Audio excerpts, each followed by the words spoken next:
नमस्कार. आज आपण लोकमान्य बाळ गंगाधर टिळक यांच्याविषयी अतिशय सुंदर आणि सोपे भाषण बघणार आहोत. चला तर मग सुरू करूयात. आदरणीय प्रमुख पाहुणे, मान्यवर शिक्षकवृंद आणि माझ्या प्रिय मित्रमैत्रिणींनो, सुप्रभात. आज मी तुम्हाला सर्वांसमोर भारताच्या स्वातंत्र्य लढ्यातील एक महान नेता म्हणजेच लोकमान्य बाळ गंगाधर टिळक यांच्याविषयी माझे विचार मांडणार आहे. लोकमान्य टिळक यांचा जन्म 23 जुलै 1856 रोजी रत्नागिरी येथे झाला. ते लहानपणापासूनच बुद्धिमान, परिश्रमी आणि देशप्रेमी होते.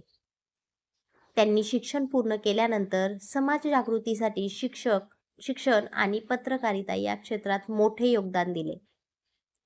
टिळकांनी केसरी आणि मराठा या वृत्तपत्रांद्वारे ब्रिटिश सरकारच्या अन्यायकारक धोरणांवर कठोर टीका केली. त्यांच्या लेखनामुळे जनतेत स्वातंत्र्याची जाणीव निर्माण झाली. स्वराज्य हा माझा जन्मसिद्ध हक्क आहे आणि तो मी मिळवणारच या घोषवाक्याने संपूर्ण देशात स्वातंत्र्याची लाट निर्माण झाली. लोकमान्य टिळकांनी सार्वजनिक गणेशोत्सव आणि शिवजयंती सुरू करून लोकांना एकत्र आणले. या सार्वजनिक उत्सवांमुळे समाजात एकता आणि राष्ट्रीय भावना वाढीस लागली. त्यांनी अनेक वेळा तुरुंगवास भोगला, पण त्यांनी कधीही आपला संघर्ष सोडला नाही. त्यांचे जीवन आपल्याला धैर्य, चिकाटी आणि देशसेवेची प्रेरणा देते.